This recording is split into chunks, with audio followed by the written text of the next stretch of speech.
Yo guys, Master D here, bringing you yet another amazing video. And speaking of amazing, I just got through playing and beating Legend of Zelda: A Link Between Worlds.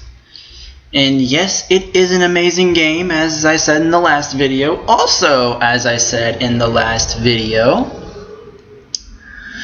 I said once I completed that game, I promised that I would release a certain video. And yes, you guessed correctly. If you are watching this, this is that video I promised. So, as for what you all came for, here are my top 20 favorite Zelda dungeons of all time. Enjoy. Number 20, we have the Sand Temple from Spirit Tracks. Now, before I talk about this entry, I'd like to give a heads up that there will be quite a few desert sand themed level dungeons in this list, because I am a sucker for those types of levels, sand, desert themed levels. I actually love those levels a lot. So anyways, like I was saying, the reason why Sand Temple from Spirit Tracks is so low on this list is because, not really a lot stood out. Only like 2 or 3 things did, actually. I mean, yes, it was a good dungeon. It was a good way to wrap up things before going to, the final area and the Tower of Spirit, and, fighting the final boss and obtaining the Bow of Light. Of course, that's one thing I remembered. Second thing I remembered from that dungeon was that I kind of liked was the use of the sand one. Had some pretty creative puzzles with that, and a good way to fight some of those little sand enemy things. And the last thing was the boss. The boss was pretty memorable, but only those 3 things actually stood out to me.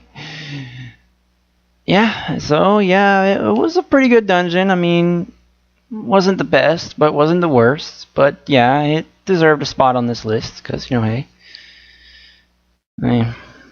Yeah, so that's that. On to the next entry.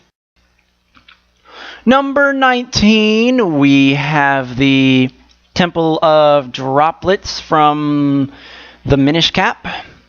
And before I begin this entry, I'd also like to point out that there will also be quite a few snow ice themed dungeons in this list, because I am a sucker for those, as well as the desert ones. Also, like the last entry, this dungeon wasn't really that memorable, but it was a little better than the last one. I mean, I can't even remember the dungeon item in this one, but yeah, I mean, I remembered the boss. I remembered having to melt ice using light puzzles, and I also remembered how the boss was frozen when you got in there, and the element was actually right there, but when you unfroze the boss, it ate it and you have to fight it. Yeah. And I also remember having to do, I think you have to use the gust jar to make a lily pad across the sea of water, or is it that first dungeon? I don't know, but yeah. I mean, the reason why these first 2 entries are on the list, because, are so low, like these first 2 entries were so low on the list, is because they weren't as memorable as the rest of the entries. So yeah, that's it for this one. Number 18, we have the Shadow Temple from Ocarina of Time. Yes, this dungeon is actually starting to get into the more memorable dungeons. I mean, I've played through Ocarina of Time like 4 times. So yeah, I remember this dungeon somewhat pretty well. I mean, there were a few things I did not like about this dungeon, like I don't know, the wall masters, a lot of invisible stuff, kind of got annoying. Bongo Bongo, I wasn't really too fond of him as a boss. I mean, they could have done better. Had a more creepier boss. Redeads I never really liked, so yeah. But yeah, the dungeon was pretty cool. I mean, there were a few jokes I made about it. I mean, the dungeon was like a torture chamber, and it pretty added up to the eeriness. And it was a pretty eerie place, and I kind of liked it. I mean, Dead Hand was a better boss than Bongo Bongo. I mean, it was creepy, and the boat thing was pretty creepy too. So yeah, I mean the Shadow Temple was actually a good, creepy dungeon. I mean, had a lot of the enemies that creeped me out as a kid. Or also the annoying enemies. I also had the good enemies, like Stelphos. I mean, they're fun to fight. They're actually pretty fun to fight. So, yeah. That's pretty much all I have to say about the Shadow Temple. Next entry. Number 17, we have the Snow Temple from Spirit Tracks.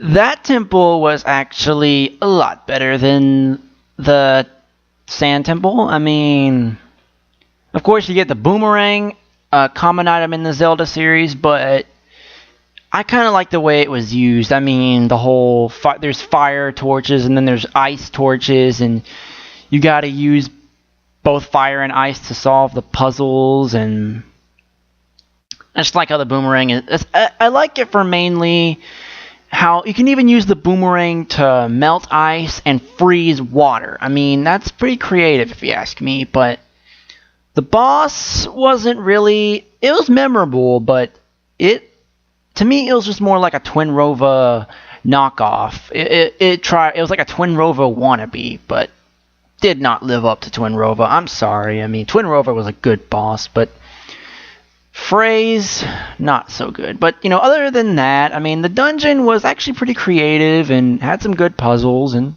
yeah, I actually liked it. I enjoyed it. So yeah, that's all I have to say about this dungeon. Next entry. Number 16, we have the Sand Ship from Skyward Sword.